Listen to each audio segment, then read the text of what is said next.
那我们上一次呢就讲过了1月的时候，我讲过了上师的功德，上师是怎么样的一个人？我们拜师之前，我们要观察这个上师。其实传统上要观察一位上师12年，但是我们现代人没有这个时间，因为我跟随上师，我接近他，所以通过我的经验，我来给大家解释，然后传送上师的功德，让大家对上师升起信心。那今天就讲另外一个领域，就是上师的善巧，他的方法。那在开始之前，也先简单一下介绍一下，就是我们的上师。上师呢，占都古仁波切呢，台湾出生，然后在美国长大，然后在1992年的时候呢，依循这个他的上师在甘丹寺的这个指示，然后来到马来西亚。其实一开始来的时候是为了筹款，因为当时寺院呢条件很差，所以必须建这个僧侣的宿舍，不然的话那些僧侣都住在外面。而且你也想象那些热带地方，就是印度，这个夏天的时候会很热，而且到处都有蛇，所以必须建一个宿舍给他们。所以呢，仁波切呢就随上师的这个指示呢来到马来西亚。所以20多年了，从一开始来来回回到现在，就是长期定居，有时候也是出去外国，不过就是基本上就在这里建立这个克切拉的这个佛教事业。那看起来，我们可以看起来好像建立佛法事业、建立寺院好像是一个简单的事情，好像有钱就可以做的事情。其实不然，因为我经常都喜欢用这个例子，就是说上师仁波切他是一个外国人，你也想象一个外国人，身无分文，几乎身无分文了。他来的时候就只有2箱东西，一箱是自己的衣物，另一箱呢就是护身符啊，就是跟人家结缘的一些东西。所以他来的时候，当初来的时候呢，就只有这2箱东西，没有赞助，没有金主，没有功德主，没有赞助人，就只靠传授佛法，一步一步呢建成今天的克切拉这个事业，在马来西亚造福这么多人。我经常讲这个就是比较，就是同样的，如果我马来西亚人，我跑去美国，同样的情况，20年后我能做什么样的成就呢？一开始我可能去餐馆洗碗，然后20年之后我最多升为餐馆经理，所以呢可以看出这个差别。而且上师呢，他为什么能够建到这么大的一个庞大事业？当初可以看他条件都没有什么条件的一位僧人来到马来西亚，竟然能建这么一个庞大的一个佛教事业呢？上师其实他的前世呢，某一世呢，其实是宗喀巴大师的8大弟子之一，而且负责的呢就是建立这个甘丹寺，西藏的6大黄教派的大寺之一甘丹寺。所以呢，你可以看到，就是他所累积的功德，就是生生世世他已经有了背后这个功德在支撑。所以即使呢这一世他没有他转世的时候没有带着他以前的那个转世的称号，他是重新开始一个转世，占都古仁波切。上一世也没有什么人听说谁是占都古仁波切，他没有带着他以前的那个称号。可是呢，他来到这一世呢，因为他累积了庞大的功德，同样的，他即使来到一个佛法陌生的地方，比如马来西亚，他也是同样的能够建立起这么一个庞大的事业。所以这是上师他的这个功德。那观察上师，对，我们观察上师，我们到底观察他什么东西？几个条件。上师我们观察他的品行，他的传承，他的这个戒行，他的慈悲心，他的正量，这些都是观察一位上师的这种所谓的条件。那第一，传承很重要。为什么重要呢？因为传承就是特别是格鲁派，我们注重这个传承。为什么？因为佛法不可以是凭空捏造的一种东西，不可以说昨天我梦见杜母，他跟我说，他传给我这个法，那今天我就教给大家这个法。这个可能是真的，但也有可能是假的，所以没有办法印证这种东西。所以呢，格鲁派呢、黄教派呢就很注重这个传承的这个东西。所以呢，仁波切呢就是维护这个传承，黄教派、格鲁派的这个传承，从他的上师的上师，比如说宋仁波切到浙江仁波切，甚至以前传下来的法，我们都可以很有信心的，就是跟他学法。最近发生的一些事情，就很能证明说，这个传承，仁波切真的是维护这个传承。可以放一下第2张照片吗 ？02。这个看起来有点不舒服了，这些照片。不过我还是要放一下，就说明了一点很重要的东西。当仁波切公开传授这个护法之后呢，大家多多少少都有听说过所谓的这种种种的负面的这种反应。如果仁波切不注重传承的话，他大可以不需要来接受这些东西。你可以想象吗？每天醒来，你一开电脑，你去看你的 Facebook， 你看到的就是这些东西，在骂你，在咒骂你，在侮辱你的东西。为什么呢？就是因为仁波切坚持传承，坚持他上师所给的这个传承的教法。他可以说：“宋仁波切，你教给我的10个教法，9个都很好，唯有一个雄灯这个法门，给我带来太多麻烦，我放弃。”如果仁波切一放弃，肯定马上天下太平啊，对不对？他马上就成为全世界最受欢迎的喇嘛。他科切拉也是很受欢迎啊，就是没有了这种种种的这种侮辱或是批评或是抨击的东西。可是为什么仁波切要忍受这一些侮辱、这一些批评呢？就是因为他坚持传承这个东西。上师宋仁波切给他10样东西，他就修10样东西，他也传给我们10样东西。他不能说这个东西、这个法门给他带来太多麻烦，谁要接受这种东西？你能想象吗？每天醒来看到这些东西，你都烦，你都想放弃。可是呢，他忍了下来，就是因为他坚持这个传承。所以呢，我们可以肯定呢，就是仁波切呢传给我们的法门呢是有传承的一个。第3章。好，这个护法的这个争议呢，在网上我们已经有的很多论坛这些东西，所以今天不去讨论它。不过我只要指出一章，就可以说明这整个护法这种情况、修护法情况的这种无理性和荒谬性。上面是一个水桶，这个是哪里呢？这个是 Jepung Losling 印度哲蚌寺 Losling， 这个是一个寺院，这是一个僧人开的诊所。你看它上面写什么？就是说修护法的人不能进入。你可以想象吗？这是一个诊所，诊所是什么？做什么呢？救济人嘛，人家有病痛，无缘大慈，同体大悲，应该救人。可是偏偏就写了这个条件，而且呢，这些还是寺院，还是僧人。你可以想象这种情况，就有一天，佛教徒进来说：“哦，我生病了，可不可以救我？”可以。另外一位不信佛教，可能是基督教徒，他说：“我可以进来吗？”他说：“可以。”回教徒进来可以吗？可以。甚至可能有位ISIS 的人，你说 ISIS 他就是那些恐怖分子，他说：“哦，我今天有病，我要进来，可以吗？”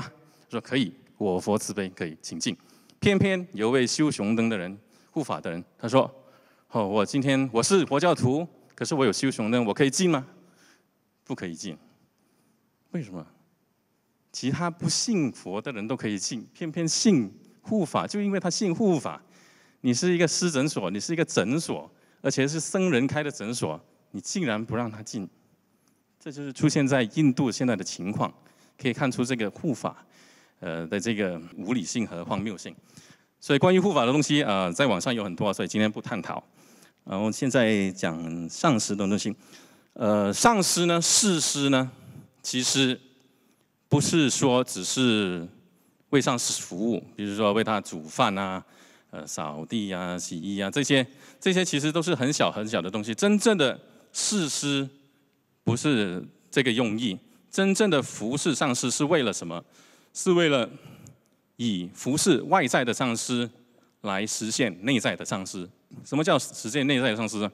当我们实现了所有上师他的本身的素质以后呢，我们到了那种境界，我们自己本身就不需要有上师了，因为我们已经实现了上师的所有的素质，比如说慈悲心、布施，总之六度波罗蜜，上师调教我们、教训我们，到我们能够跟他拥有同样的这些素质。到时候呢，我们就已经实现了内在的上师。到时候呢，我们就不需要那个上师了，那才是士师真正的这个目的，实现自己的本来面目。本来面目是什么？就是本来自然的心事状态，就是清明，就是慈悲心，就是没有贪嗔痴，那个才是真正士师服侍上师。跟随上师的最终目的，而不是那些世俗的东西，比如说服务啊、扫地啊、煮饭、洗衣这些东西。那上师他对我们有什么用意呢？他对我们是什么用心呢？他想我们达到什么呢？现在画一个表。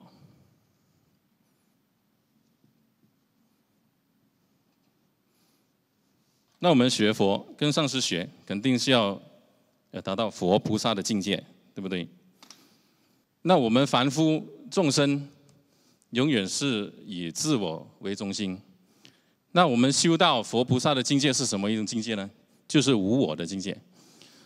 无我的境界其实并不是说完全空无，不是说虚无主义，不是说突然间消失掉，这不是空性的这个意义。真正的无我的境界，就是已经没有这个执着这个我的这个概念。为什么我们是众生呢？因为我们有无明。无明是什么呢？无明让我们就是相信、坚信说有一个实实在在的我存在。OK， 这个就是叫 ego。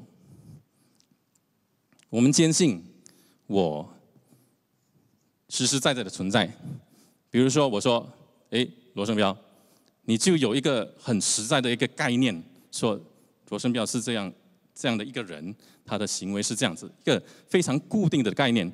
可是呢，真正证到佛菩萨那种境界呢，其实是把这个我的这个概念完全去除。所以呢，一个上师呢，他就是努力要让我们从这个非常我自我的一个状态，推到最终一个无我的一个状态。那一个我们的自我，其实它演变的方式很多种，它出现的方式可以有很多种。比如说一个很高傲的人，他可以自我很强大，就是 very big ego， 因为他很骄傲。可是同样的，一个很自卑的人，其实呢，他也是因为他的 ego 很强大，所以他自卑。所以同样的这个 ego 呢，它可能演变出的种种不一样的行为、一种心态和方式。那上师呢，它的作用呢，就是打破我们的这个 ego， 把我们推向这个无我的境界。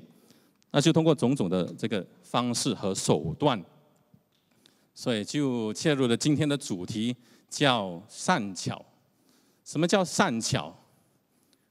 就是一个善巧，一个很巧妙的方式。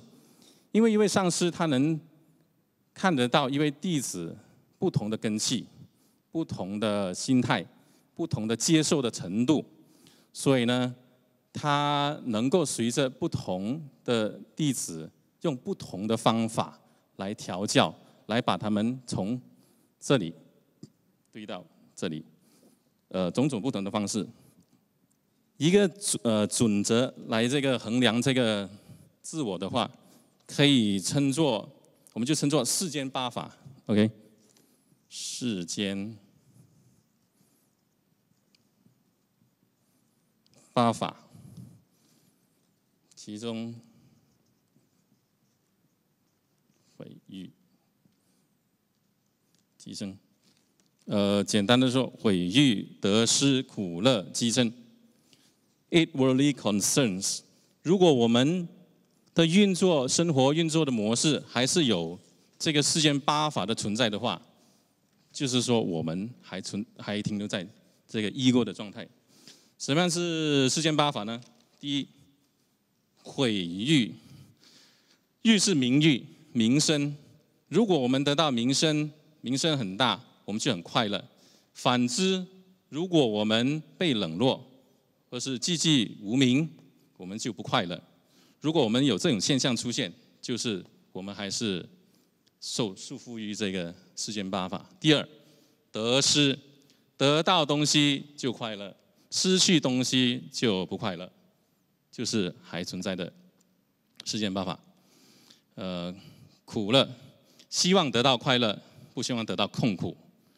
痛苦来的时候就很苦，快乐的来的时候就很手舞足蹈，就是很高兴。有这种现象出现，我们还是没有脱离这个世间八法，还是在这个 ego 的状态 ，ego 还是很强。最后，讥称，受到赞美很快乐，受到讥笑、受到批评就生气、就伤心、失望或者什么。这些有这种些情况出现呢，就是有世间八法存在，就是代表我们还停留在这个 ego 的状态。所以一件事情你不能只看表面，比如说今天我站在这里跟大家讲话，好像很佛法的东西，可是你看我，如果有人打瞌睡，好像不听我讲话，我就失望。所以这个就是什么？这个是因为欲名声被冷落，所以不高兴，所以我的 ego 还存在，还是束缚于世间八法。即便呢，我是站在这里跟大家讲佛法，可是呢，心态还是照着这个世间讲。所以仁波切看呢，他就不看表面，他就看你这个人，你每次行为，你的心态到底是如何。即便是你表面的佛法，他不看你表面的佛法，他看你当时的心态。所以我刚才说了，如果有人打瞌睡不听我说话，我就生气，我就是受缚于这个。同样的，如果我讲东西而有人笑，我高兴，哇，有人听我讲话嘞 ，OK， 欲受缚于世间八法，所以这是一个准则，衡量我们到底还是不是 ego 很强大，是不是真正有修行佛法，或是还是只停留在表面，而是还束缚于世间八法。其实上师很难做，为什么呢？因为上师他就是刻意要制造一个对境给我们。我们说对境，就是一个情况，有几个用意，来让我们快速成长，来让我们试探我们到底看我们境界如何。上师不容易当，因为上师他必须看我们，他必须指责出我们的错误，他必须说出事情的真相。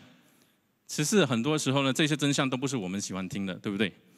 谁愿意人家来批评你，每天来批评你，说你这个不对，那个不对，我们都不愿意听到这种话。我们更多希望人家来赞美我们，对不对？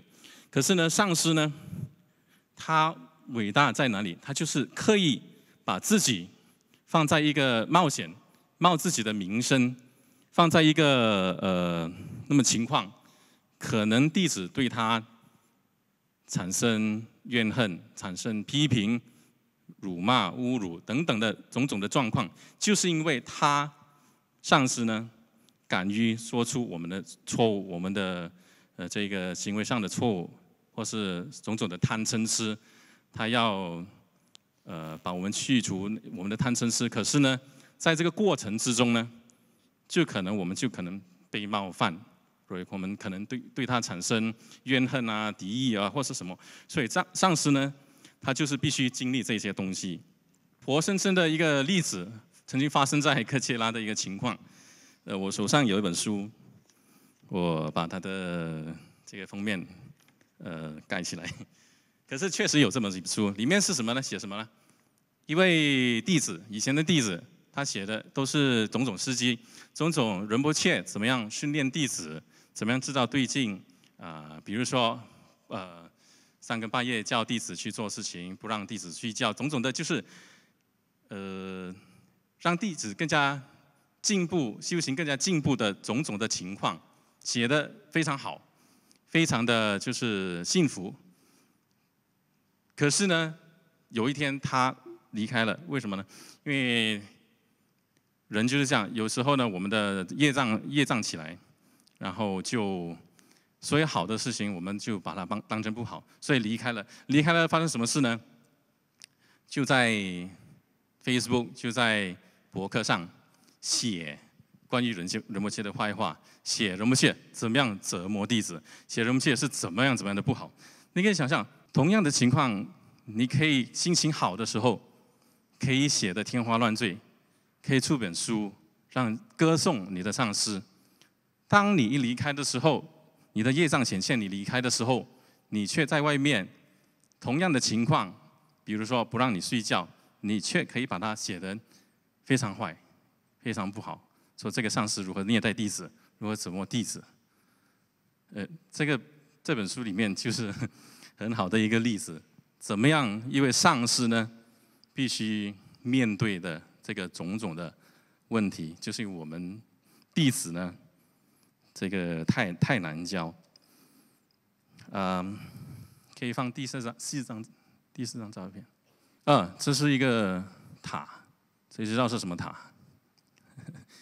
弥勒日巴的塔，讲弥勒日巴的故事。他当年因为他和他母亲受到他的亲戚的这个不好的对待，所以他的母亲就叫他去学一些法术来报仇。所以最终呢，他报仇施了法术，报了仇，也杀了一些人。所以呢，他忏悔，然后他要去学佛法，他就找到了他的上师马尔巴。马尔巴在给他佛法之前呢，必须先消除他的业障。为什么？因为他杀了人，太多的业障，太多的恶业，你不可能直接给他佛法修行，不会有成就。你必须先消除他的业障。那马尔巴叫他做什么呢？就叫他建这个佛塔。要想象这个是几百年前西藏，没有 contractor， 没有罗里，一个人去找石头。这个不是建一次，建了，这是第4座塔，9层楼高，可以想象吗？建了一次，上次说拆掉，不止拆掉，把你从哪里拿来的石头放回去。真的是这个故事，你去读弥勒日巴的故事，你知道一个人建这个塔多么的辛苦，你的身体会遭受到多么多的苦难的痛苦。而马尔巴他的上师叫他建了又拆，把石头放回去，不止1次，4次。为什么这样做呢？就是因为要消除他的业障，因为他杀了人，造了杀业。杀业是身体的这个造业，所以你必须承受这个身体的这个痛苦，来消掉你的业障。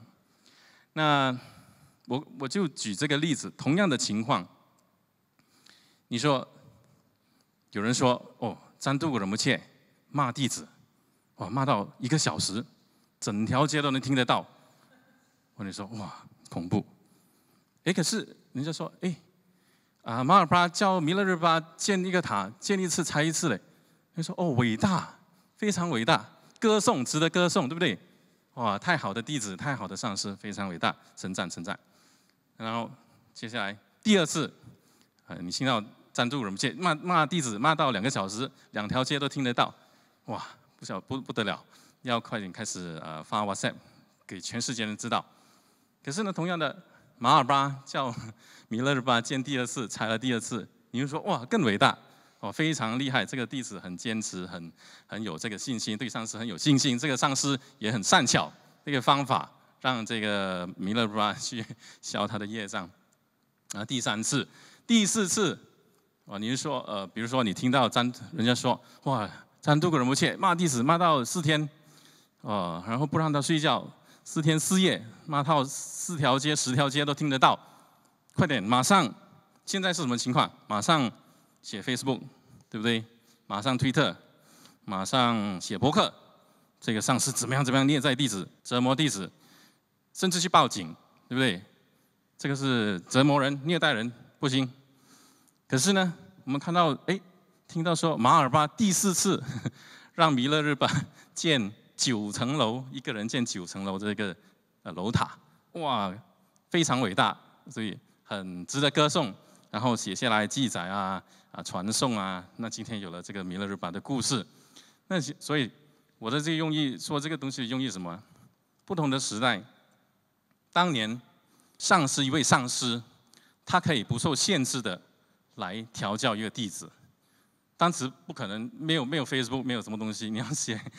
即使你去跟你朋友说你的上司这样对待你，那你的朋友也会骂你说，那你是罪有应得，对不对？因为人家那时候对佛法、对上师都很有信心，说做得好，做得好。可是呢，今天呢发生在这种情况，呢，反而上师他所能做的就受到了限制。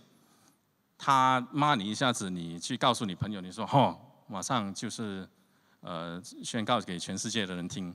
所以我们现在的人限制了上师所能做的东西，我们限制了他能做，限制了他不能做的东西。什么结果呢？结果就是当年有弥勒日巴，今天没有弥勒日巴。对，我们不是没有上师，是没有弟子，没有这个弟子的心态已经不一样了。我们已经不能够就是说完全毫无限制的让一位上师来以各种方式调教我们。我们限制一位上师，我们对上师说：你能够这样子对我，你不能够这样子对我。你可以在这个时间教我佛法，你不可以在这个时间教我法。曾经发生过，在克切拉佛教中心，也是几年前，大概10年前的时候，有一个星期天，仁波切星期天晚上，仁波切突然间要叫这个 Kachar House 他们的 committee 来开会，星期天晚上。结果呢，什么情况呢？就有2个人当场辞职不干。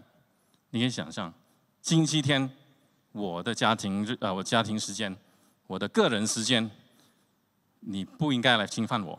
佛法只是我的嗜好，我们把佛法当作嗜好，有空的时候才来，没有空的时候不要来侵犯我，是我的业余的东西。结果呢，当场真的就有2个人辞职了。想想看。上师只是叫你在星期天晚上来开会，你就有这种反应，那怎么能够教你更多、更训练你更多这个更加积极的用一种积极的方法来训练我们呢？就是我们今天呢，我们限制了上师所能做的东西。在上师前面呢，就是我们这些所谓的跟随他多年的弟子，当然了，有些留下来了，有些离开了，就是因为我刚才说到的，就是种种情况，有些离开，有些留下来。那留下来的人，我们看到了什么样的例子呢？什么样的所谓的善巧的方法呢？比如说，第一个就是上师说话，你必须他说1遍，你必须第1遍就听清楚，听得到。OK， 你不能问我听不到，请你再重复一次，你一定被骂。为什么呢？训练你什么呢？训练你警觉，训练你时时刻刻都注意到你身边的人他们需要什么。有些时候就是这种情况，讲话，跟人们去讲话，讲完了我就出门，把门关上那一刻呢，就人们又讲了一句话，结果听不到了，笑死了，大家在讲什么？然后不好意思不就是怕被骂，所以有时候进去就讲yes 什么去，然后他说 yes 什么，死了，就被抓了，就两重罪，第一个罪你听不清楚，第二个罪你听不清楚，你还要去掩饰，你还要去掩盖假装说你听得到，结果被骂得更惨。所以总是这样，仁波切讲一句话，你一定要听清楚，不可以再问你请再重复一次，或是你说什么东西。有时候仁波切会再重复，有时候仁波切不再重复，还是 I've said it, I will not say it again， 那就惨了，到底在讲什么？旁边又没有人，你又没有其他人，到底是给了什么指示，你都不知道。训练什么呢？就训练，对呀，就训练警觉性嘛 ，awareness 嘛。众生，我们学佛要学菩萨，什么精神呢？菩萨什么精神？观音什么精神呢？观音就是说，听到众生求救的声音。所以，如果我们连这个最基本的这种情况，人家讲一句话，你都不去仔细听的话，那我们还要求什么更高的一种境界？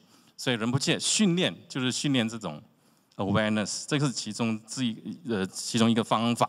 然后另外一种方法就是那些不喜欢说话或是不会说话的人，比如像我。站在这里可以说话了，你会记一些东西，你就讲出来。可是真正去说话，你的成就是什么？就是你能够说服别人，你能够说服别人来，比如说捐钱，或是做其他东西。很多这种情况就是我们有很多这个东西要修理 ，contractor 来，你知道马来西亚的承包商啦，总是说今天不可以，明天，然后明天又拖3、4天。然后，可是仁波切呢，他永远事情要今天做好，所以他就叫你去跟他们谈判，说 I want it today, I want it done today， 我一定要今天做好，所以他就训练你这个说服能力。你可以拐弯抹角，或是你可以直接的，总之训练你这个不会说话的人去怎么样说服那个很困难的那个人来满足来服从你的这个意愿。它就是仁波切训练我们的这种其中一个例子。所以有很多事情，一开始我们也是不相信可能会发生的。比如说这个事情修理，仁波切他说今天一定要好，你就想不可能今天好，这个东西这么多这么麻烦。可是呢，因为仁波切叫你去说，所以你坚持去说。可是到最后。很多时候都真的是能够今天做好，就是要么就是那个人他做到3更半夜，或是他真的去城里找到那个东西来装修。所以种种我们之前所给自己设下的那个限制，说不可能办到，不可能找到这个东西，今天不可能办好。其实只要我们去坚持去冲出我们的这个舒适地带。去敢去跟人家谈判，去跟人家说服他，其实是可以办得到的。所以仁波切训练我们的另外一个例子就是这样子。然后有些人呢，我说不同的人仁波切对峙的方法不一样。比如说有些人他很吝啬，他对于金钱看得非常重。然后仁波切对于这些人呢，就是什么方法呢？就是一直嘲讽啦，一直嘲讽，会说：为什么你没有给我买礼物？为什么你没有给我买东西？所以呢，不是说每个人都这样子，只有针对那个特别吝啬、对金钱看得特别重、总是没有付出的人呢，仁波切就会用这种方法，他就会时时刻刻就是说，问他：今天我的礼物呢？然后这个没有。那就怎么样讲？一直说，一直坚持说到他那个人呢，总有一天呢，他自然的 regularly 就是会供养仁波切一些东西。那当他能够达到破除他本身对金钱的执着之后呢，仁波切也再也不会说这些东西了。就是他已经看破了，他已经放下了这个对于这个金钱的执着，他能够施舍，那仁波切也就不再用这个方法去对这个人了。所以这是师父的一个善巧的方法。那对那些比较自我的人，就是比较不会去服侍他人的人，就是我们经常有身边有这样的人，就是做事情总是他自己做，他吃他自己的东西，他做什么都是先为他做，不会为其他人着想。对这些人呢，仁波切就会问说，我认识你10年，你从来没有煮东西给我吃，然后一直讲到真的那个人下定决心，好，我就开始煮了，就开始煮东西给仁波切吃。所以呢，就是上师调教弟子的一个方法，一个从来没有为他人服务，没有服侍他人，或是不会说想到凡事总是先想到自己，不会想到别人的人呢，仁波切就可以用这种方法，叫他煮东西给仁波切吃，破除他这个自我的这个框框、这个局限。那这是其中一个方法。然后可以放第5张照片吗？这件事情1月29号晚上，其中一个我们经常听到的就是仁波切身边的人经常不用睡觉，对不对？3更半夜都还醒着。然后有人说，哇，真的是很折磨，真的是不用睡觉，怎么可以？我以前也不是这样，我以前工作的时候，一开始工作的时候，晚上12点一定睡觉，一觉到天明，12点睡到8点，然后天塌下来也当被盖的那种情况。我想很多人也这种情况，可是来到仁波切身边，他训练什么？他先训练你不睡觉，他可以不一定是跟你讲佛法。有时候是跟你一起看戏，看 YouTube， 看什么就是一些纯粹娱乐的一些东西，视频，真的是看到多到你很烦了，可是呢还是必须继续看，就是没有什么目的，看似没有什么目的，其实就是仁波切训练你一直保持清醒。为什么呢？什么情况呢？这种情况就是正好体现了仁波切训练弟子的方法。1月29号晚上2点钟，巴斯特 David 的母亲突然间昏迷。之前晚上的时候根本没有迹象，任何迹象都没有，还是很健康、很正常的一个人。可是到了半夜2点，居然昏迷。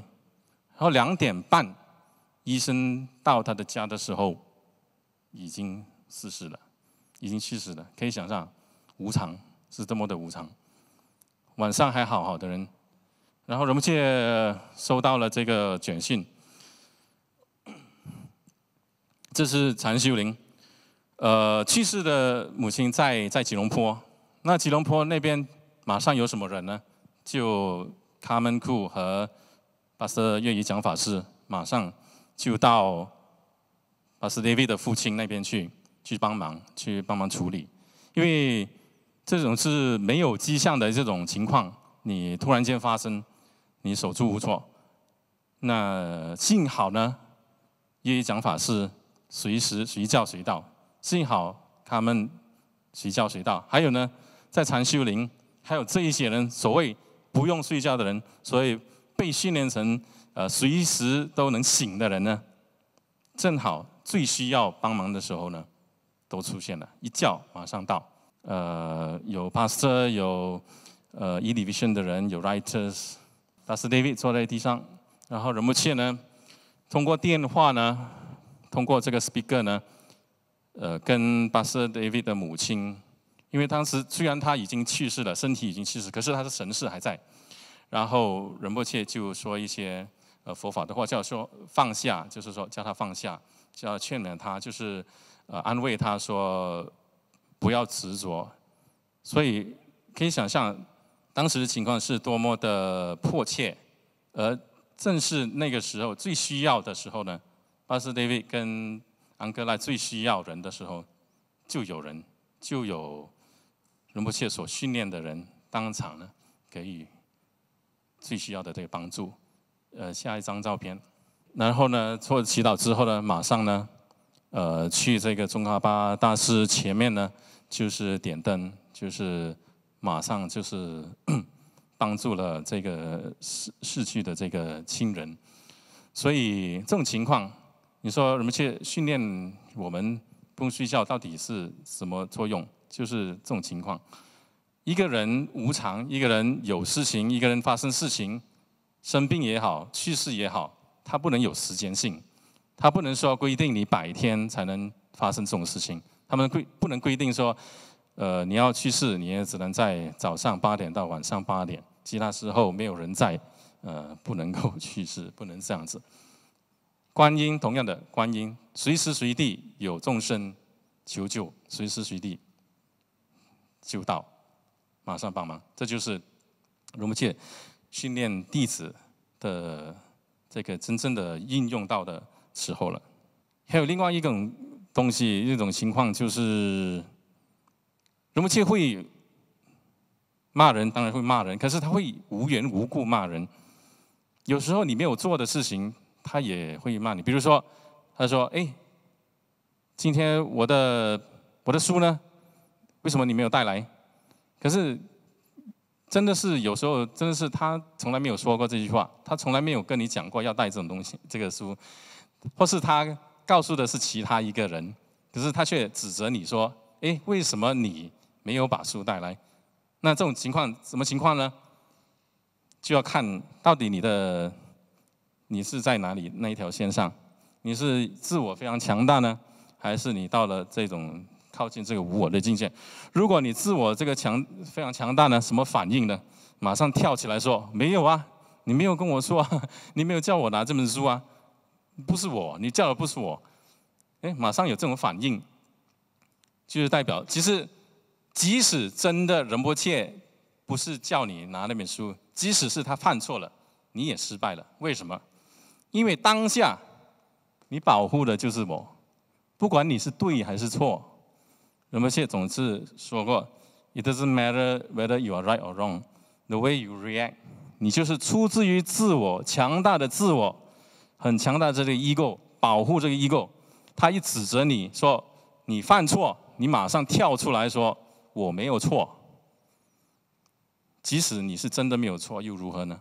你已经失败了，你已经输在你这个 ego 上面。所以可以是很多情况，比如说，去餐馆叫菜，仁波切点的是炒饭，那你拿了炒饭来，他说：“喂，我叫的是炒面。”那你当场什么情况？你跳起来说：“仁波切，你真的叫的是炒饭，不是炒面。”那你当场就输了，对不对？除了这一点呢，另外一点就是输在哪里呢？就是说，仁波切他是一个人的上师，大庭广众面前，即使是你的错，为了照顾这个威严，为了照顾其他弟子对上师的这个看法，你也应该把这个错自己吞下，对不对？你应该说，当场你应该照顾到他的这个威严，照顾到其他弟子看这个上师的这个看法，所以你应该说：“哦，对不起，仁波切，是我错了。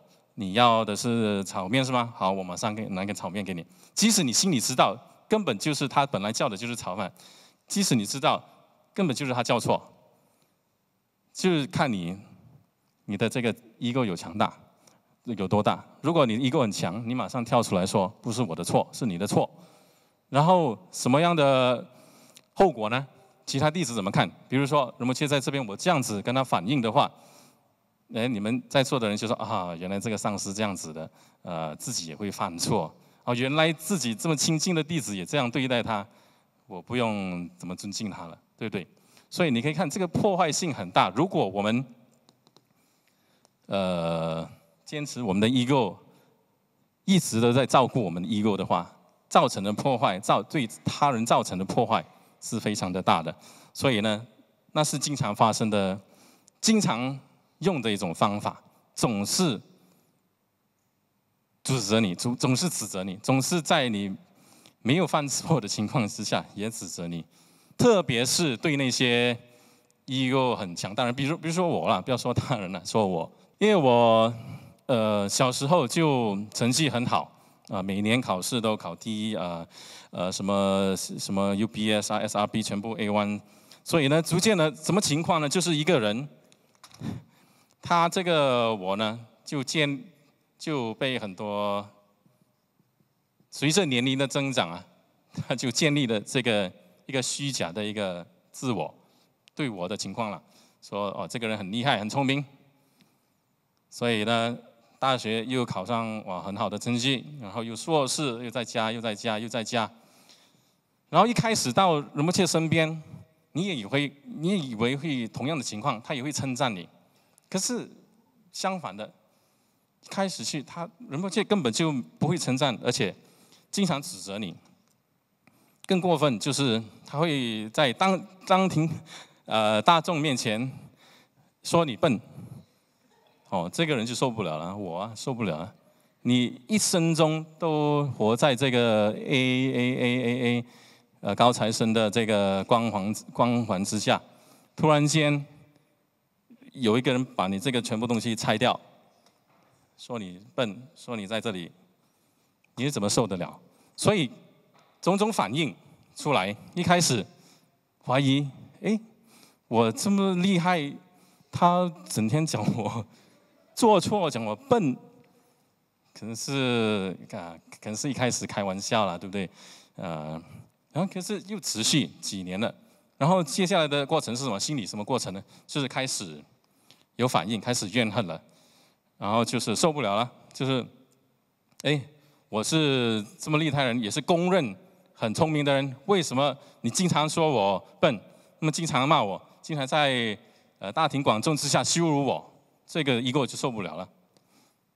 然后再一个过程就是冷静的回去想一想，其实上司这样子骂我们，这样子对我，到底是什么作用？就是要破除。我所谓的我执越建越大的这个我执，建立在这种不真实的这种种种条件，这种外在条件，什么学校成绩什么工作的成绩这些都是虚假的这种条件。可是呢，我却把它当真，结果自我膨胀，把我的ego越来越大，那我就永远停留在这里可是上师他是要把我们推上这个境界嘛，对不对？所以呢，他就是对我来说，他就是要破除这个我所自己建立的这个虚假的这个ego。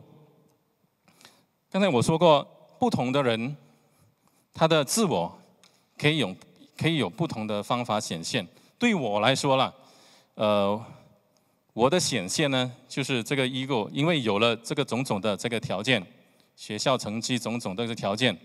然后变成一个很高傲的人，可是呢，同样的一个情况呢，这个ego很大的人呢，他也可以是一个很自卑的人。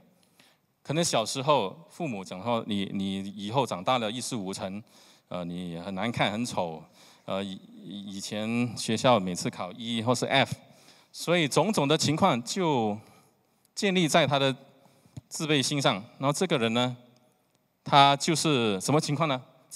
他这在日常生活中怎么显现出来呢？他就是总是说不可以，总是说不能做到。你叫他做一件事，他说不能啦，我不行的啦，我做不到的啦，因为他的ego已经膨胀到什么时候、什么境界？就是一直有人跟他说你不行，你办不到，然后小时候一直他都是一事无成，所以呢，他渐渐的就建立起了这个庞大的ego，觉得自己真的是永远什么事情都办不到，所以呢，又是另外一种ego 强大的ego的演变。所以呢，仁波切什么方法呢？不一样的方式，不一样的情况了，不是这个人而是这个人 E 或是 F 的人。然后呢，仁波切呢就会，比如说给他一些事情做，比如说给他一个项目做，比如说叫他煮饭给别人吃。那煮饭给别人吃，别人说，你煮的东西不错，很好吃。那逐渐的又怎么就有这个成就感，对不对？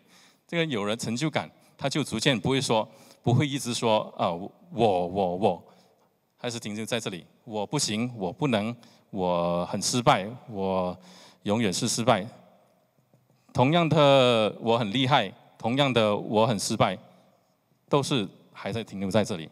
所以仁波切就用另外一种方法呢，把一个人推向一个不再一直在意这个我的一种情况，而是通往这个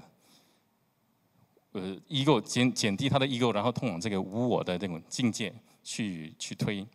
还有另外一种情况，比如说两个人在一起，两个差不多同样背景的人，比如说同样学历的人，同样在一起做同样工作的人，仁波切什么方法呢？他就会有时候故意说比较，说比如说你们两个人说，我说你华英，其实你拍照比他好嘞，他虽然是摄影师，可是你真的拍得比他好，你比他厉害很多。经常有这种情况出现，为什么？做什么？就是看你这个嫉妒心有多强，你是随喜呢，还是你是嫉妒呢？对不对？你如果嫉妒的话，就是你在保护这个自我，一直在保护它，而嫉妒就让你不能够随喜，这个是两个是对立的东西。当仁波切一直在故意说另外一个人好，故意让你听到，然后你当时是什么心态？你是很不爽，然后你是开始嫉妒，还是你是逐渐的能够放下，也能够为他随喜？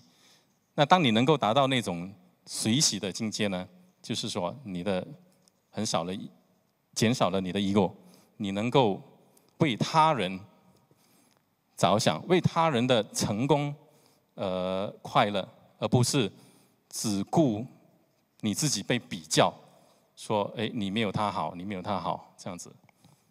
所以这是仁波切经常用的方法其中之一。还有另外一种方法，通常我们在一起的时候，如果你不舒服，如果你头痛，如果你发烧，你千万不要显现出来。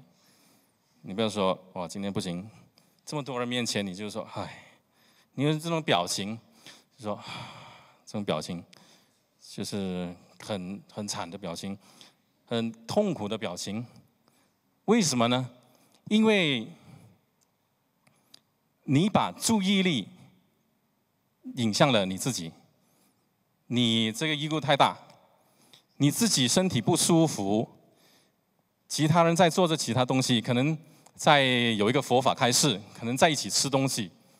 可是呢，当你一有那种表情的时候，仁波切其他人必须放下他们所享受的东西，所做的一些东西，来问你什么事情。你什么事情？每个人开始问了，是不是需要吃药啊？需要躺下来？最后因为你的 ego， 你不能控制自己，你把这整个情况，整个所有人的注意力都往你这一边去引来。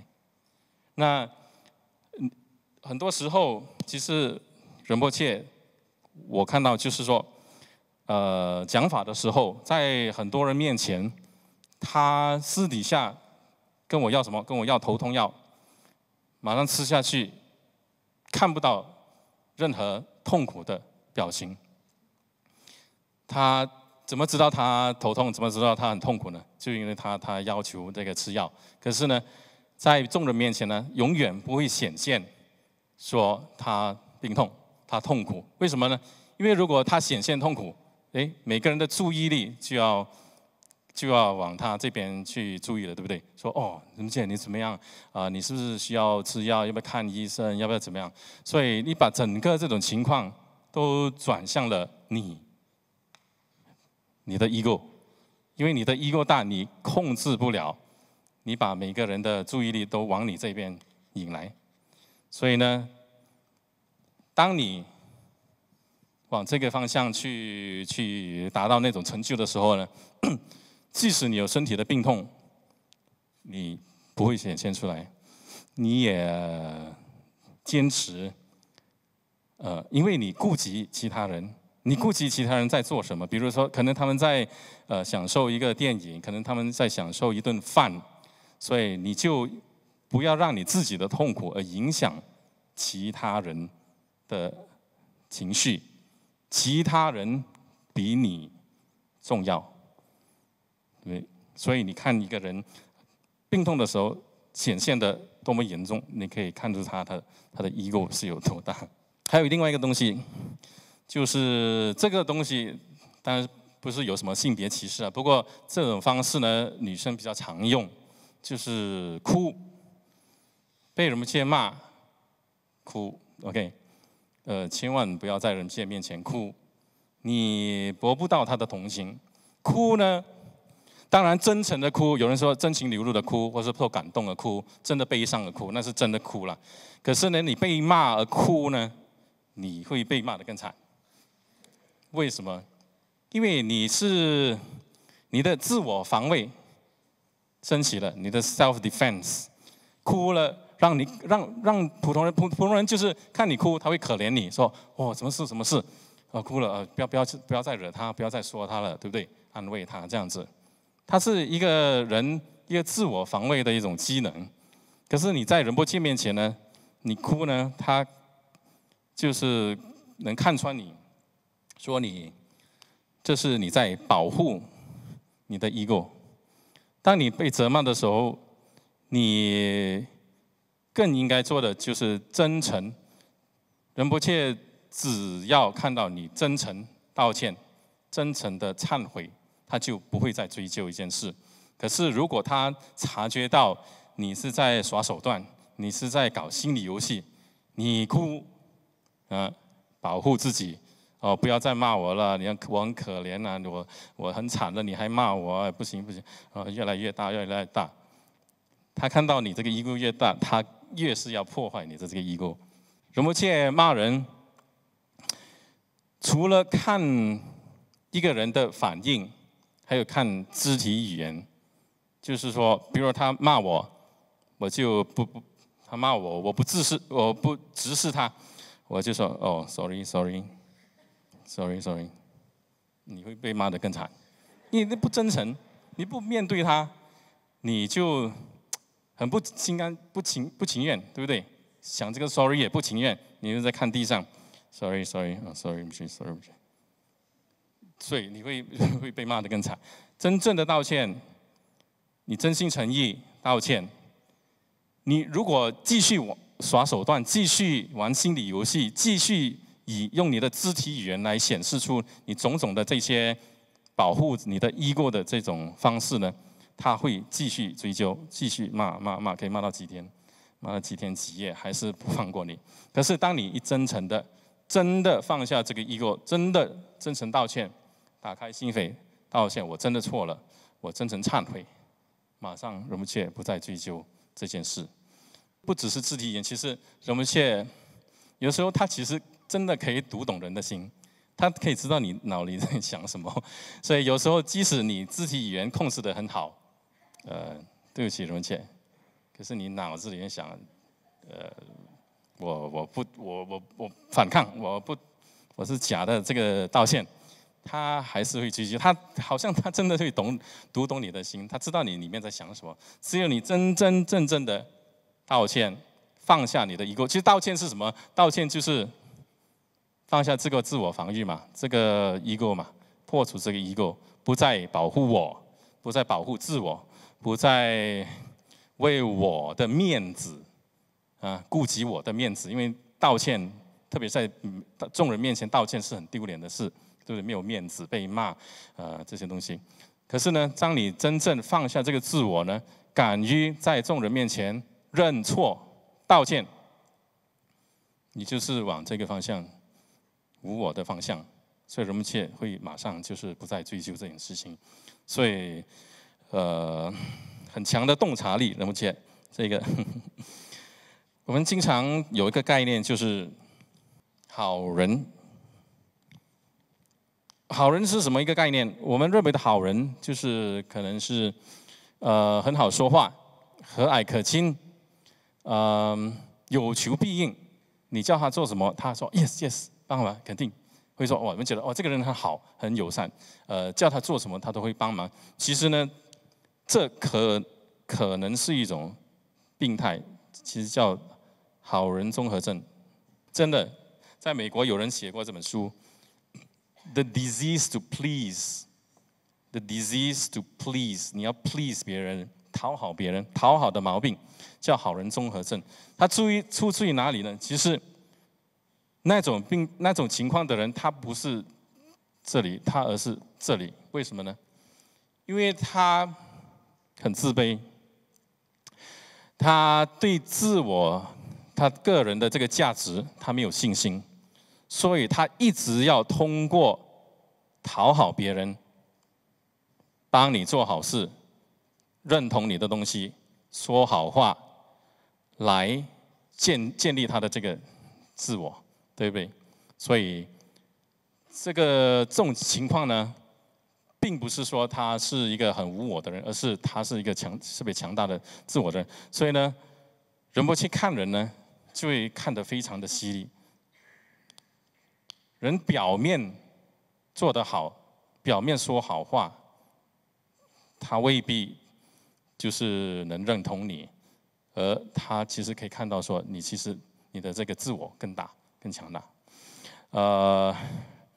那我们看上司，上司也不符合所谓的一个好人。上司他不会称赞我们，不会跟我们说好话，他更不会有求必应。那他不符合我们一般概念上的好人。可是呢，其实呢，他才是真正的好人。为什么呢？因为他无论对我们做的什么事情，骂我们也好，制造种种对境来所谓的磨练我们也好，他都是为了我们而出发，而不是为了他。比如说一个人生气，其实当一个人生气的时候，骂另外一个人的时候，他就是因为他被冒犯，所以他生气，然后骂人。可是呢，一位上师呢，一位仁波切呢，他生气，并不是因为他自己受了什么冒犯，而是因为你所作所为，其实伤害到你，伤害到别人。所以同样的生气，同样的骂人，上师的出发点其实是完全是为了你。凡夫我们普通人的这个出发点呢，其实多数都是为了自己。所以呢，这是上师跟我们大家的不一样。那做到仁波切，所以这些种种的这些训练，到底是要训练我们到什么一种境界呢？就是有一句话叫做宠辱不惊。你受宠或是你受侮辱，你都不心动，就是所谓的平等心的一种境界。也就是当你到了这种无我的境界，无论你是被称赞也好，被侮辱也好，这种世间八法都不会动摇你的这个平静心。那仁波切上师，一位上师，他真正要我们达到的目的呢，就是这个境界。远离这个完全消除这种世间八法的这种无我的境界。那说了这么多，其实呢，其实很可惜，就是现在呢，其实仁波切很少用这种方法了。为什么呢？就是因为刚才弥勒日巴的这种例子，现在的人不能接受这种方式，种种的对抗的方法。你严厉一点，他去外面散播谣言，他去写博客，他去写 Facebook， 造成破坏，造成更大的破坏。所以我们现在的人限制了上师能够为我们做的事情，那么我们自己本身的成长、自己的修行也自我限制了。这是今天真实的情况。所以呢，现在其实仁波切很少用这种方法了，而且呢，仁波切弟子呢也比较难亲近仁波切了，所以更不用说呢，去领教这种种种上师这种调教的方法，所以其实可以说是我们功德不够啦，就我们自己有上师，有具格的上师，有真正的上师，有完全有能力的上师，是我们自己限制了上师的方法，我们限制了上师能够对我们所做的一切。对，所以是今天就是这种情况，很可惜。不过呢，现在就讲到另一点，就是上师为我们建立了什么呢？就是建立了很重要的就是禅修林。禅修林，刚才我们讲到弥勒日巴的这种情况，因为他本身造了很多重业，所以他必须造建塔，然后再摧毁，再建，再摧，就是因为让他去消除他本身的业障嘛。同样的，禅修林呢，就是我们的弥勒日巴的塔。所以我们作为弟子呢，我们应该好好的去利用这个机会，来很多东西可以做，禅修林很多东西可以做。可能我们不可能去建，因为我们没有那种知识去建所谓的建佛寺。可是呢，很多东西啊，比如说打理啊、清洁啊，这种种东西，我们都可以做的。这就是我们的弥勒日巴的时刻。昨天听到一个好消息，就是有另外一户家人，他们正想要搬到文东那边去，更亲近禅修林，所以呢，大家应该往那个方向去努力，因为禅修林是真正有佛法的地方，而且我们不只是局限到在现在这种情况，以后呢，建更多的东西，特别是这个学习中心，这个一个学院，到时会有很多的这个佛法的教授，而且刚才你们看到的那位，其实那位是僧人，那位是我们很辛苦才从尼泊尔请来的一位僧人，那就开始了。你可以看得出我们的这个课程呢，就是以后呢就会有更多的僧人来给我们训练，来教导我们佛法，所以呢。我们呢，应该尽量努力去亲近、去禅修林，那个是我们的弥勒日巴的塔，对不对？让我们消业障，让我们累积功德的一个地方，所以大家应该往那个地方去努力。可以放一下照片。有禅修林有什么？有禅修，有共修。下一张照片，这个是 Frederick。他刚刚在禅修林做个人的这个闭关，下一张，或者是 E Division，慧婷、金玲和瑞强，他们也是刚刚结束了这个闭关，然后下一张，然后他们在这个四臂文殊菩萨前面呢做大礼拜，这就是我们的弥勒日巴的佛塔，对不对？所以很重要，大家要尽量靠近禅修林，亲近禅修林，因为那个是佛法学习中心，而且有很多让我们修佛法、闭关的地方。他们闭关完之后呢，就清理这个四臂文殊菩萨。我再随口补充一下，所谓仁波切为了维护我们的传承所遭到的种种问题，刚才所看到的那些网上的一些辱骂那些东西、批评，只是一部分。有一个团体，当然我不说出名字了。新加坡他们有他们的这个道场，吉隆坡有道场，槟城有道场。因为仁波切的教法在网上很流行，所以人家看得很喜欢，就对佛法升起了信心，就要去道场学习，所以要参加法会之类的。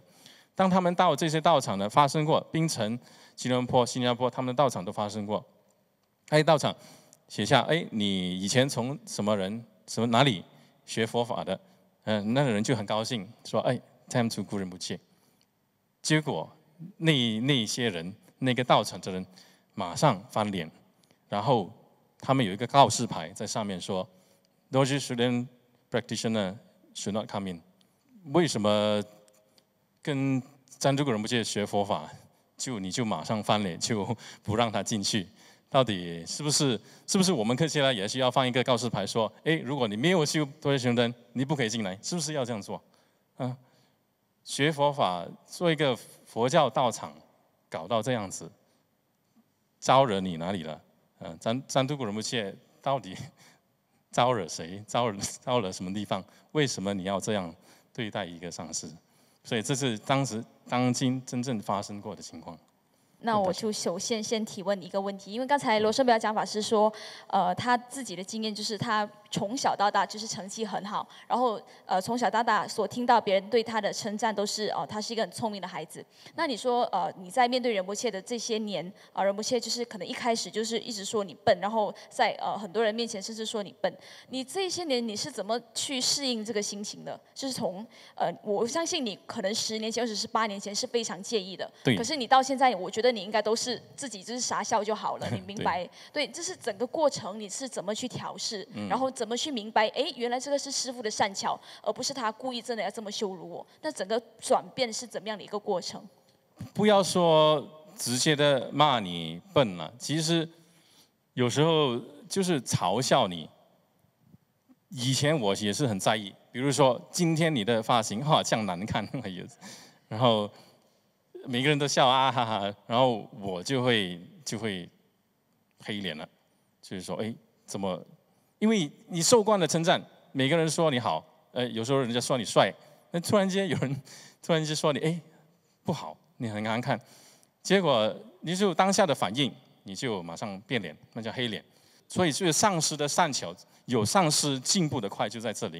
因为平常时候没有，我们生活中已经没有人能够这样子对待我们了，对不对？我们父母总是在称赞我们，他们为我们有这么厉害的孩子感到自豪。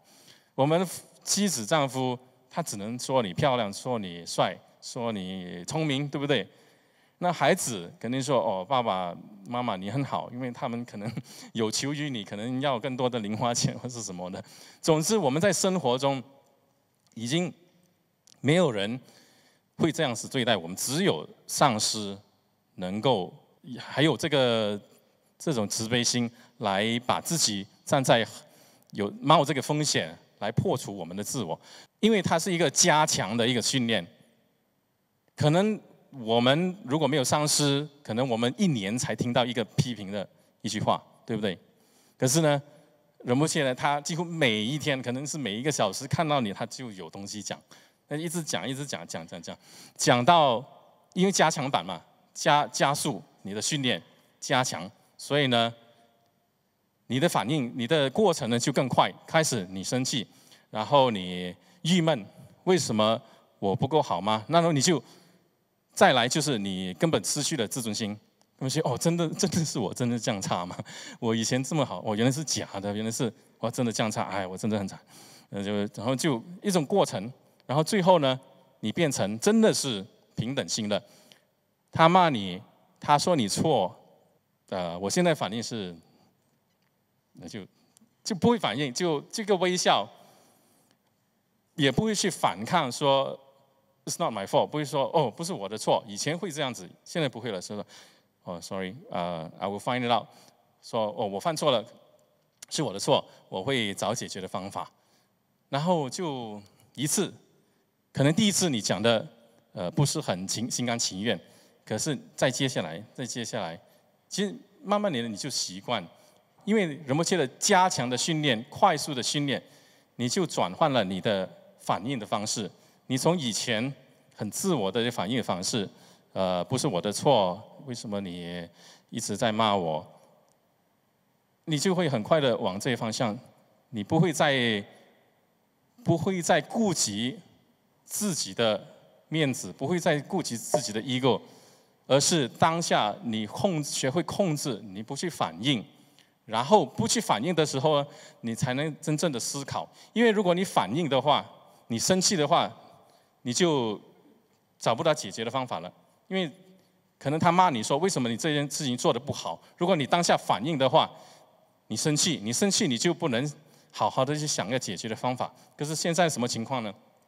你不反应的，你这个 ego 降低了，然后你当下不反应，然后你的脑子就清醒了，你就可以真正的去想解决的方法，那就是。人的这个修为啊，真的是在仁波切面前呢，真的是进步的很快。有上师就是这个差别在这里。罗生标讲法师，你说了那么多个例子，其实我是想听看，哎，你就是在仁波切身边那么多年嘛，那你有没有看到其他你的同修就是跟仁波切这些年的一些经历跟训练之后他们的转变？我们就先说一下，我听过苏命的一些，也是蛮多一些苏命的那个例子。比如说他刚开始加入拉长的时候，其实他也是算是一个大小姐，好像什么都不会做的。可是现在苏命是我们克切拉非常厉害的一个董事会成员，他什么都会做，他也不介意说这个工作难做还是不好做，还是这个工作是肮脏的、清洁的，他什么都做，只要仁波切教导他都会做。那我是想，哎，你跟仁波切这么多年，你也看到苏命的整个转变。那其实你在他的身上看到的转变是什么？还有就是仁波切给他怎么样的训练？有就是这一方面的例子，或者是其他的同修都可以。有说过的，刚才就是叫我们去跟人家谈判，跟人家去要求一些不可能的东西。很多时候，比如说政府部门，特别是苏明，因为他是走政府部门的，或者是承包商，或者是装修的这些工作，很多时候即使他们真的是很好，他们的时间真的是一个真实的时间说，比如说2天会好，2天会好，真实的，他们是很诚实，真的是那种情况。可是人们就是要让你去跟他再说我要现在就好，所以你没有办法，你以前。好了，你2天就好，2天就好，我也不太去管。可是现在师父要现在就好，怎么办？没有办法，你厚脸皮，你去求别人，你放下 ego。以前不管你做2天，我继续保持我的 ego， 好，2天就2天，我去不太理这件事情。可是现在你要1天就好，你必须放下你 ego， 放下 ego 去做什么？你可以去求别人，就是放下 ego。你可以去吵架，为什么吵架是一个放下 ego 呢？通常我们都不想去跟别人去吵架，为什么？因为，这个很重要，其实，因为吵架呢，你去跟别人吵呢，比如说你去餐馆里吃东西，那个服务员态度很不好，你去吵呢，那个人对你就没有 look good 了。你的形象在他面前你就破坏了，他就觉得你这个人不好了，他就觉得你这个无理了。所以我们通常都一直在保护着外人看我们的这个形象，我们保持一个完美的形象，很友善，很有礼貌，很高等的这种形象。如果我们一开始去跟人家吵，跟人家要求，即使是服务员也好，他就会恨我们，他就会对我们不高兴，那我们在他心中的完美形象就破坏了。我们一直都在保护这个，所以仁波切做什么呢？就是逼你去吵，逼你去跟 contractor 要求怎么样不合理也好，我今晚一定要做好，一定要做好。你想方设法，所以之间肯定会有不高兴的这种情况发生。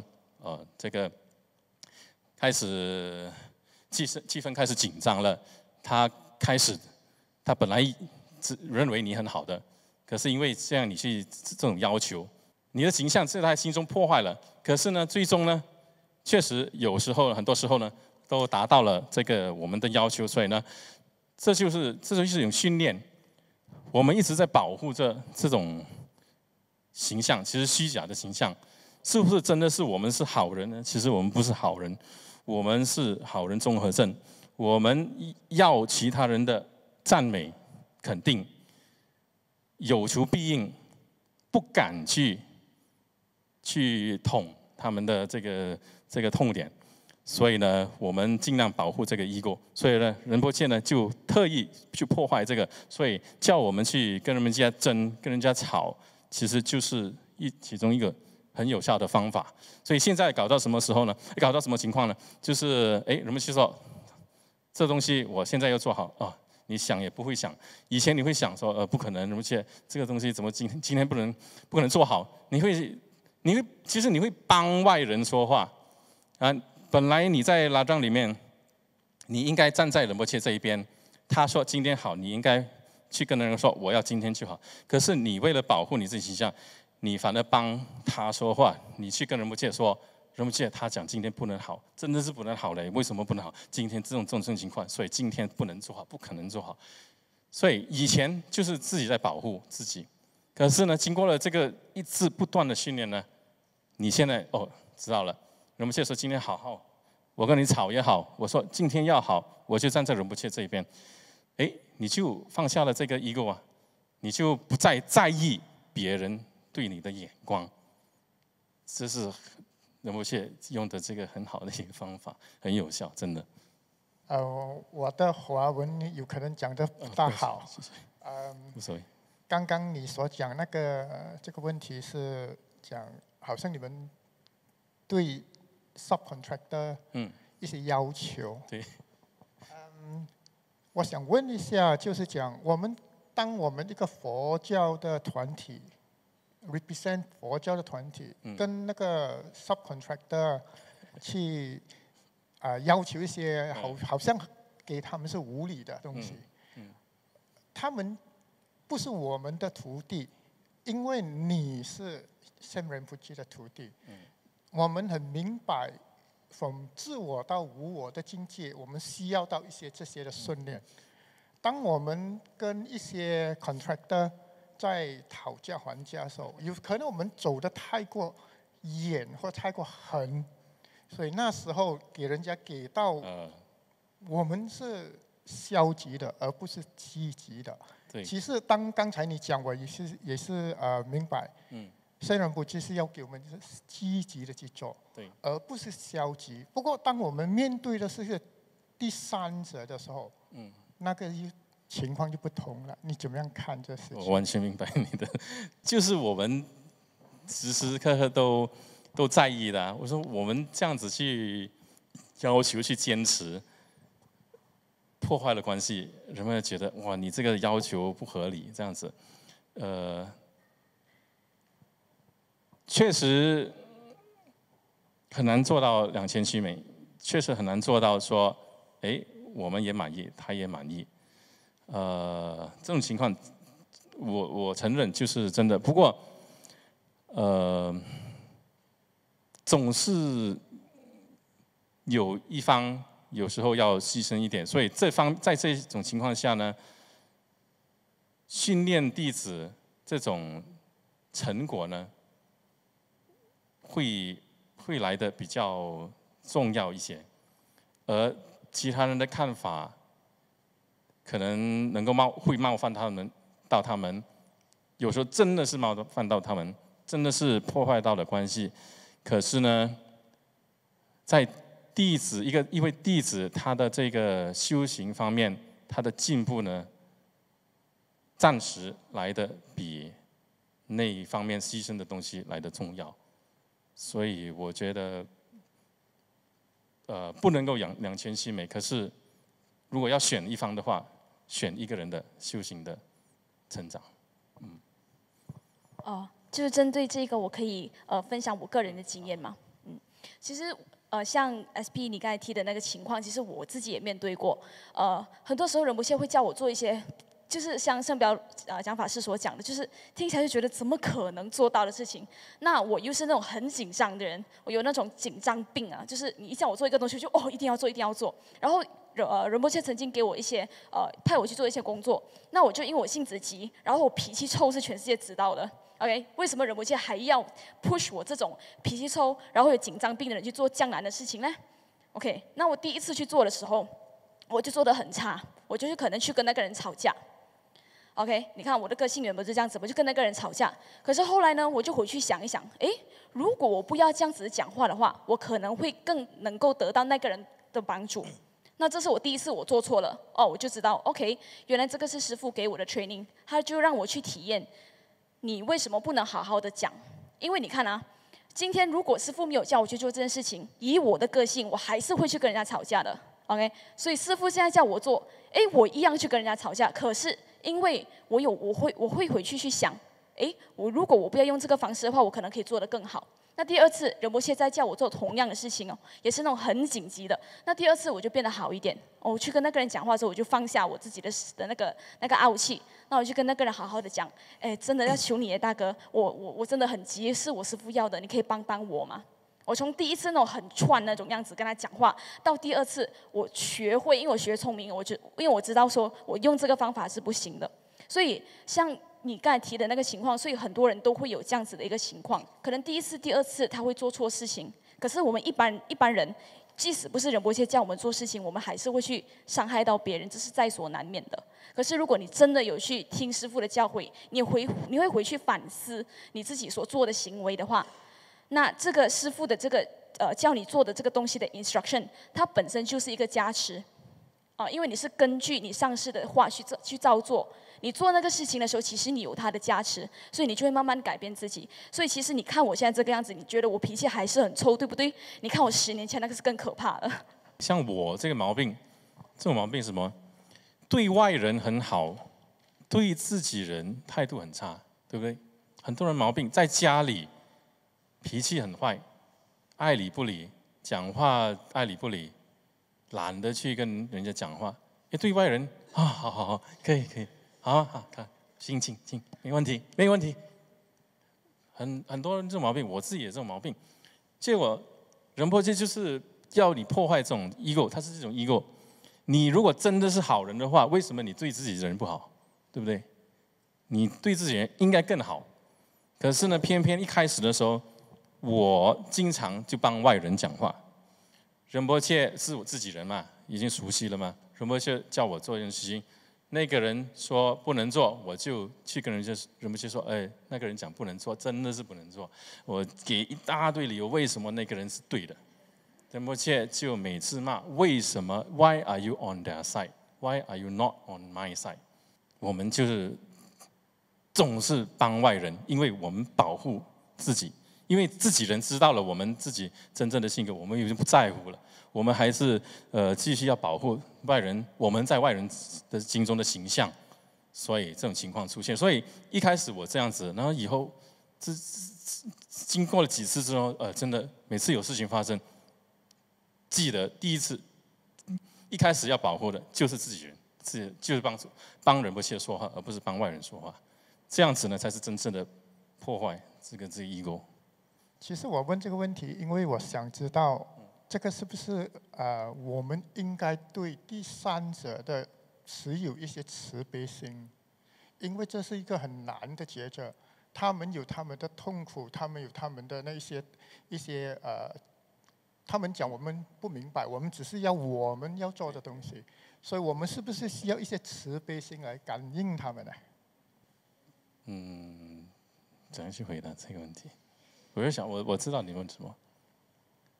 仁波切给你这个制造给你这个机会，给你制造这个这样子的一种际遇，去面对别人。他就是你一方面你有压力，你必须完成你这个工作，否则你就完蛋了。OK？ 可是另一方面，你必须要知道，我要做好我的事情，可是我不能牺牲别人，我不能踩着别人来完成我要做的事情。这个本身就是一个教诲。你有没有利他的心？你有没有对人家仁慈？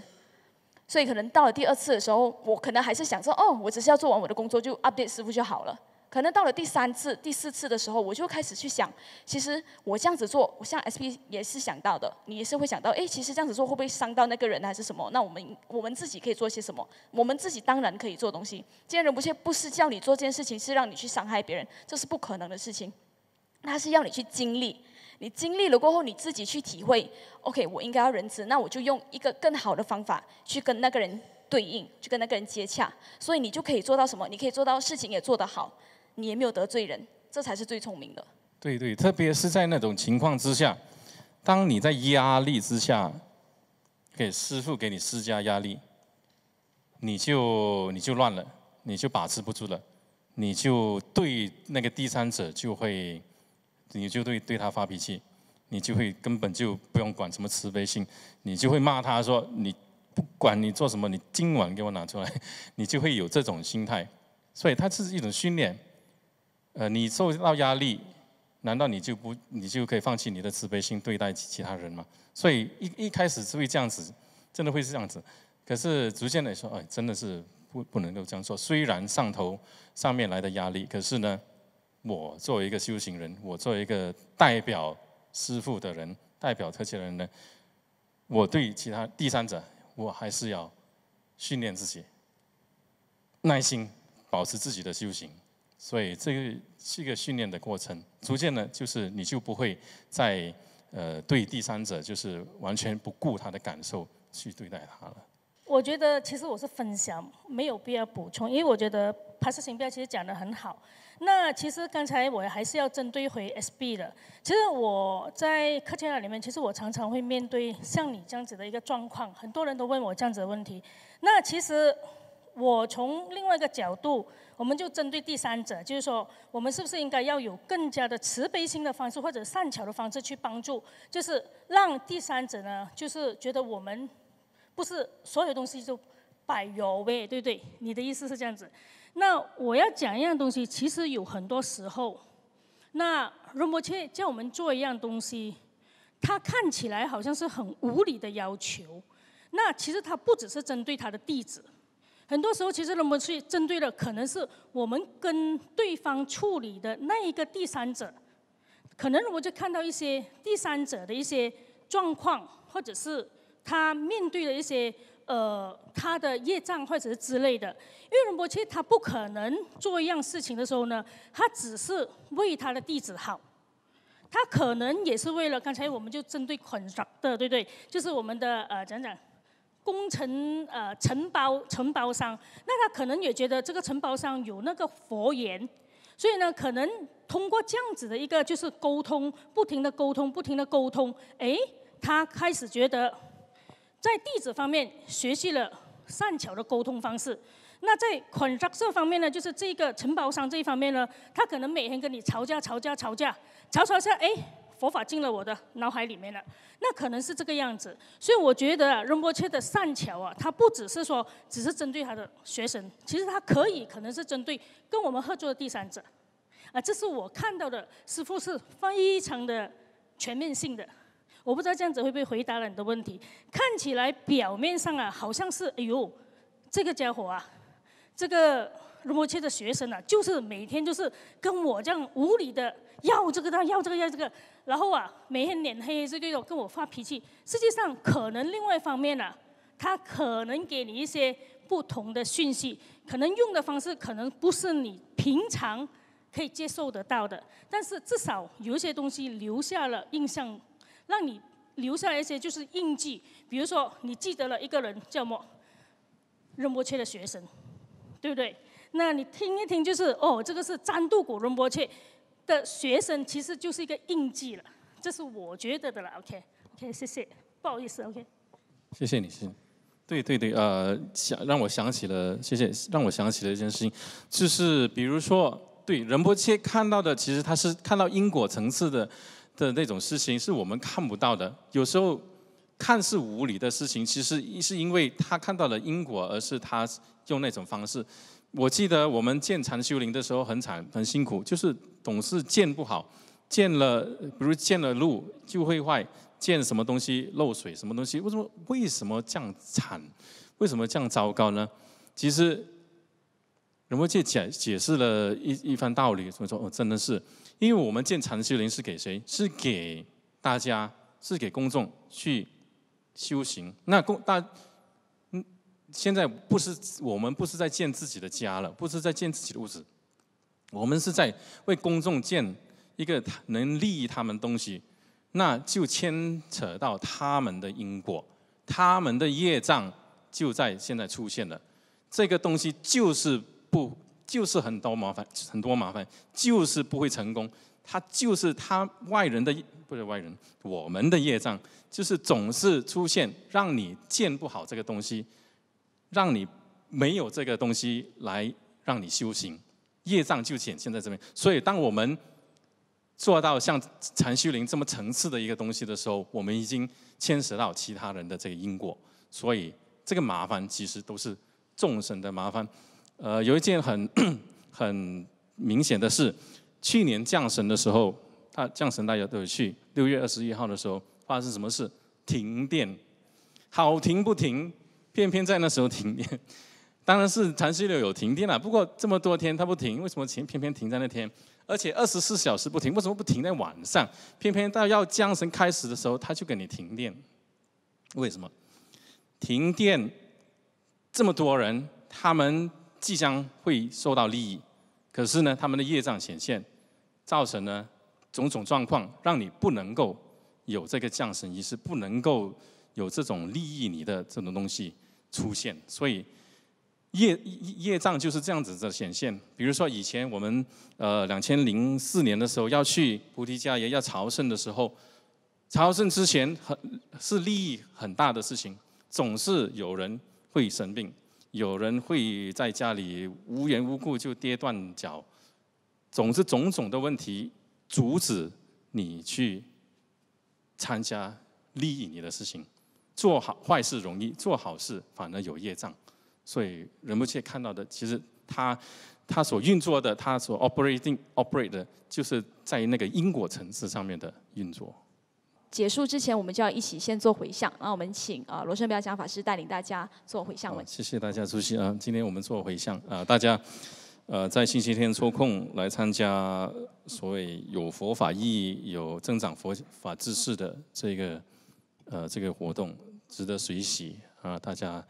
做回向，将就先就仁波切马基巴南基有些给巴南巴美巴扬公内公路北瓦说，多尼东瓦仁波切马基巴南基有些给巴南巴美巴扬公路北瓦说。